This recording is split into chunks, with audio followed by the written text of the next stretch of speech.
नाम है रुपेश और आप देख रहे हैं मिशन रुपेश। वीडियो अगर अच्छा लगे तो सब्सक्राइब कर दीजिएगा ताकि और भी वीडियोज आपके पास पहुंच सके। तो चलिए शुरू करते हैं।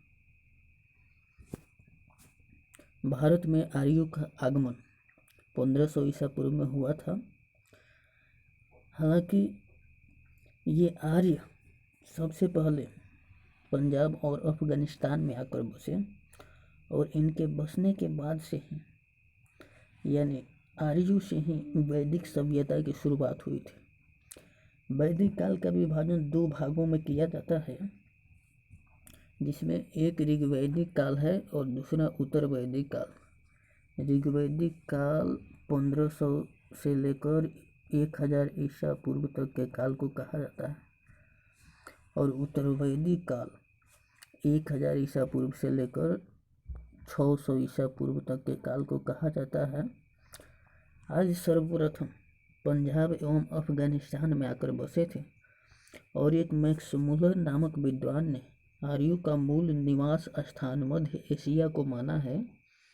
आर्यों द्वारा निर्मित सभ्यता ही वैदिक सभ्यता कहलाई थी।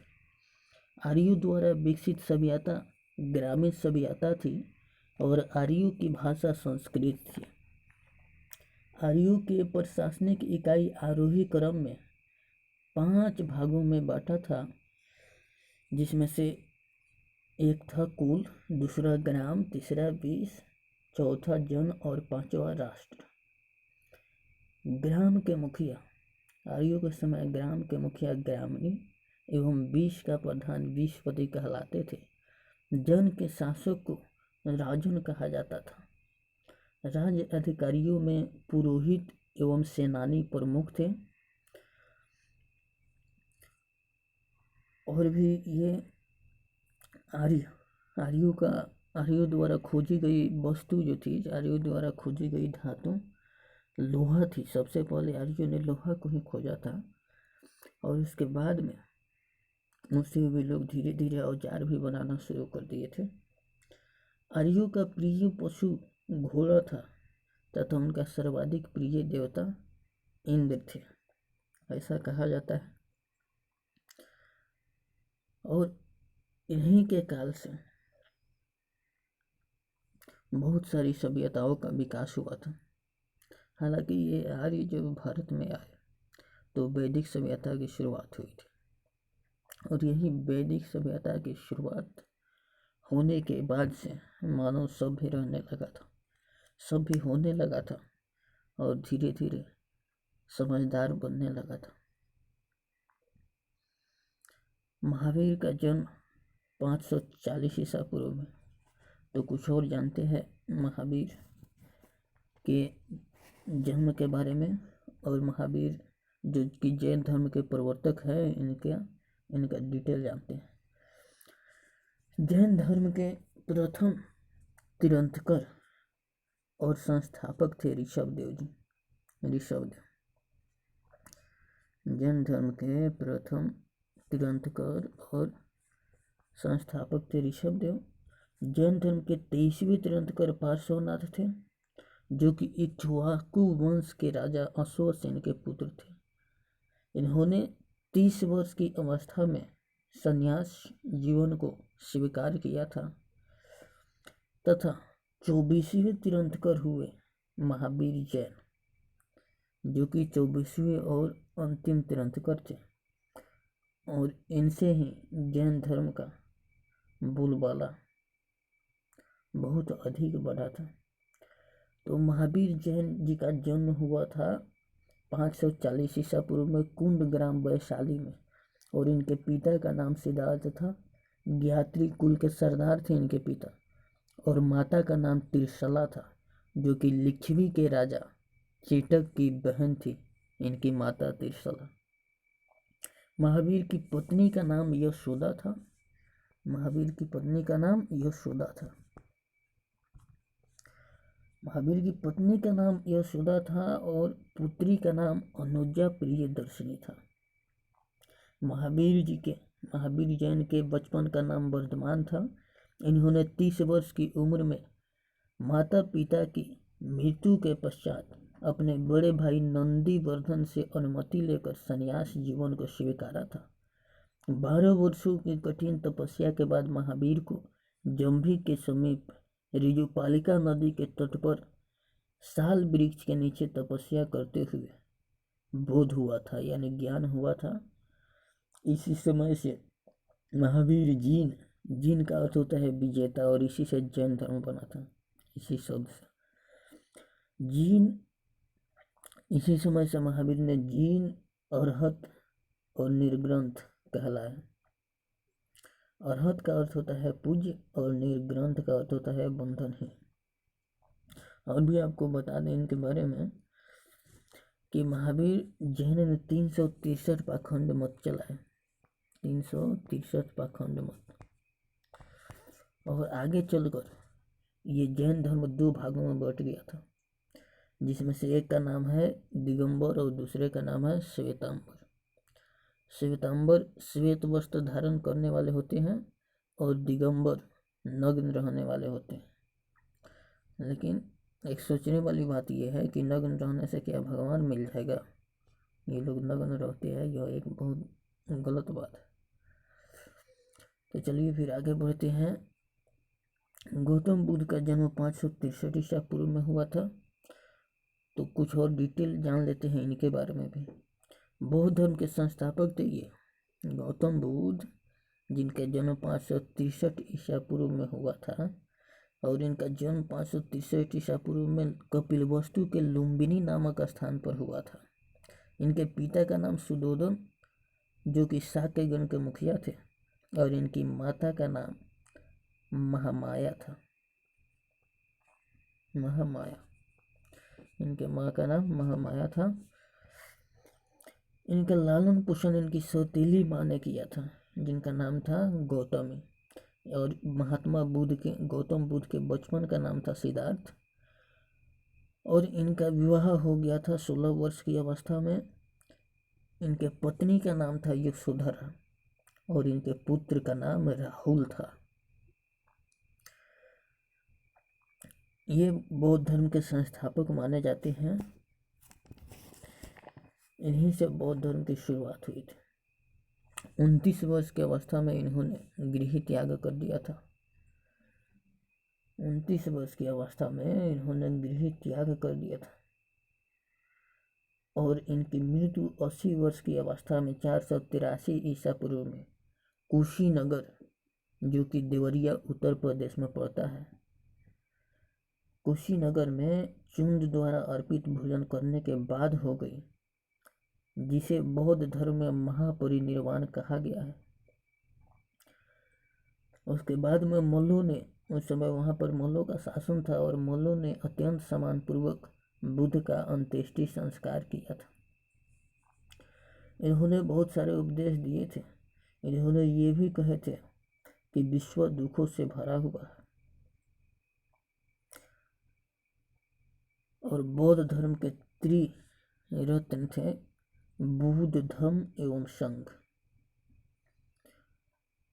और प्रथम बौद्ध संगति हुआ था 483 ईसा पूर्व में। दूसरा बौद्ध संगति हुआ था 383 ईसा पूर्व में।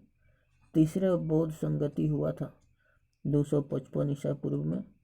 और चौथा बौद्ध संगति हुआ था ईस्वी की प्रथम शताब्दी में। तो चलिए आगे बढ़ते हैं। सिकंदर का भारत पर आक्रमण 326 ईसा पूर्व में हुआ था। इसका आक्रमण अशोक द्वारा कलिंग पर विजय 261 ईसा पूर्व में। विक्रम संवत का आरंभ हुआ था 58 ईसा पूर्व। शक संवत का आरंभ 78 ईसा पूर्व। हिजरी संवत का आरंभ हुआ था 622 ईसा पूर्व। फहियान की भारत यात्रा 405 से 11 ईसा पूर्व, यानी ये 6 वर्ष लगभग रहे थे भारत में। हर्षवर्धन का शासनकाल 606 से 647 ईस्वी तक, और इनके शासनकाल के बाद ही मध्यकाल की शुरुआत होती है, इसलिए याद रखना जरूरी है। विंशों की भारत यात्रा, इन्होंने 630 ईस्वी में भारत की यात्रा की थी, और ये नालंदा विश्वविद्यालय में शिक्षा भी ग्रहण किए थे बहुत सारे विषयों का। सोमनाथ मंदिर पर आक्रमण 1025 ईस्वी महमूद गजनबी ने सोमनाथ मंदिर पर आक्रमण किया था और वहाँ से कई टन का सोना ले गया था और धन भी ले गया था बहुत। तराइन का प्रथम युद्ध 1191 ईस्वी में हुआ था मोहम्मद गौरी और पृथ्वीराज चौहान के बीच में, जिसमें पृथ्वीराज चौहान की विजय हुई थी। तराइन का दूसरा युद्ध, द्वितीय युद्ध, उसके 1 साल बाद 1192 ईस्वी में हुआ, जिसमें पृथ्वीराज चौहान पराजित हो गए थे और मोहम्मद गौरी ने गुलाम वंश की स्थापना की थी। हालांकि इनके संस्थापक माने जाते हैं कुतुबुद्दीन ऐबक, जो कि मोहम्मद गौरी के गुलाम थे। तो गुलाम वंश की स्थापना 1206 ईस्वी, वास्को डी गामा का भारत आगमन 1498 ईस्वी, और इनके आगमन के समय भारत में केरल का जो कालीकट है वहाँ के शासक जमोरिन थे। पानीपत का प्रथम युद्ध 1526 ईस्वी, बाबर और इब्राहिम लोदी के बीच। पानीपत का दूसरा युद्ध 1556 ईस्वी और पानीपत का तीसरा युद्ध 1761 ईस्वी में हुआ था। अकबर का राज्यारोहण 1556 ईस्वी में। हल्दी घाटी का युद्ध 1576 ईस्वी में। दीन ए इलाही धर्म की स्थापना 1582 ईस्वी। पलासी का युद्ध 1757 ईस्वी में। बक्सर का युद्ध 1764 ईस्वी में और बंगाल में अस्थायी बंदोबस्त 1793 ईस्वी। बंगाल में प्रथम विभाजन 1905 ईस्वी। मुस्लिम लीग की स्थापना 1906 ईस्वी में हुई थी और पार्लियामेंट सुधार हुआ था 1909 ईस्वी में। प्रथम विश्व युद्ध 1914 से 1918 ईस्वी तक चला था, जिसमें बहुत क्षति हुई थी, बहुत लोग मारे गए थे। 1914 से 1918 4 साल तक चला था प्रथम विश्व युद्ध। द्वितीय विश्व युद्ध 1939 से 1945 तक चला, जिसमें एटम बम का पहली बार यूज हुआ था। एटम बम यानी परमाणु बम बना था E=mc² के आधार पर, और इस फॉर्मूला को दिया था महान वैज्ञानिक आइंस्टाइन ने। और दूसरा विश्व युद्ध में जब परमाणु बम का यूज हुआ, इतना बड़ा क्षति हुआ, तो उनको बहुत दुख हुआ था इस फॉर्मूला देने के कारण। 6 अगस्त 1945 को बम गिराया गया था जापान के हिरोशिमा पर, और 9 अगस्त 1945 को गिराया गया था जापान के ही नागासाकी पर, जिसमें कई लाख लोग मारे गए थे। असहयोग आंदोलन की शुरुआत 1920 से 22 असहयोग आंदोलन चला था और इसको वापस भी लेना पड़ा था महात्मा गांधी को। साइमन कमीशन का आगमन 1928 ईस्वी। दांडी मार्च नमक सत्याग्रह 1930 ईस्वी। गांधी इरविन समझौता 1931 ईस्वी। कैबिनेट मिशन का आगमन 1946 ईस्वी। महात्मा गांधी की हत्या 1948 ईस्वी। चीन का भारत पर आक्रमण 1962 ईस्वी। भारत पाक युद्ध 1965 ईस्वी में हुआ था और ताशकंद समझौता 1966 ईस्वी में हुआ था। तालिकोटा का युद्ध 1565 ईस्वी में। प्रथम आंग्ल मैसूर युद्ध 1767 से 1769 ईस्वी। दूसरा द्वितीय आंग्ल मैसूर युद्ध 1780 से 84 ईस्वी। तृतीय आंग्ल मैसूर युद्ध 1790 से 92 ईस्वी। चतुर्थ आंग्ल मैसूर युद्ध चौथा बार अंग्रेजों और मैसूर के शासक के बीच में जो युद्ध हुआ था वो 1799 ईस्वी। कारगिल युद्ध भारत और पाकिस्तान के बीच 1999 ईस्वी में हुआ था। प्रथम गुलमेज सम्मेलन हुआ था 1930 में। द्वितीय गुलमेज सम्मेलन 1931 ईस्वी में और तृतीय गुलमेज सम्मेलन 1932 ईस्वी में। लगातार 1930 में प्रथम, 1931 में दूसरा और 1932 में तीसरा गोलमेज सम्मेलन हुआ था। क्रिप्स मिशन का आगमन हुआ था 1942 में। क्रिप्स मिशन क्या था इसके बारे में कभी एक और वीडियो बनाएंगे डिटेल में, जिसमें बहुत कुछ आपको सीखने को मिलेगा। इसलिए चैनल को सब्सक्राइब कर दीजिए ताकि आपके पास हर एक वीडियो का नोटिफिकेशन पहुंच पाए। हम लोग बहुत कम ही समय में बहुत अधिक क्वेश्चन करने की कोशिश करेंगे और ये कोशिश लगातार जारी रहेगा, इसलिए सब्सक्राइब करना नहीं भूलिए और वीडियो अच्छा लगे तो लाइक भी कर दीजिएगा। चीनी क्रांति 1911 में हुई थी। क्रिप्स मिशन एक इम्पोर्टेंट क्वेश्चन है, याद रखिएगा। क्रिप्स मिशन का आगमन 1942 ईस्वी में हुआ था। चीनी क्रांति 1911 ईस्वी में हुई थी। फ्रांसीसी क्रांति 1789 ईस्वी में और रूसी क्रांति 1917 ईस्वी में हुई थी। रूसी क्रांति और फ्रांसीसी क्रांति के बारे में डिटेल में दिया है 10th क्लास के बारे में इतिहास में। अगर आप पढ़ना चाहें तो वहाँ से पढ़ सकते हैं। तो फिर मिलते हैं अगले वीडियो के साथ, तब तक के लिए धन्यवाद।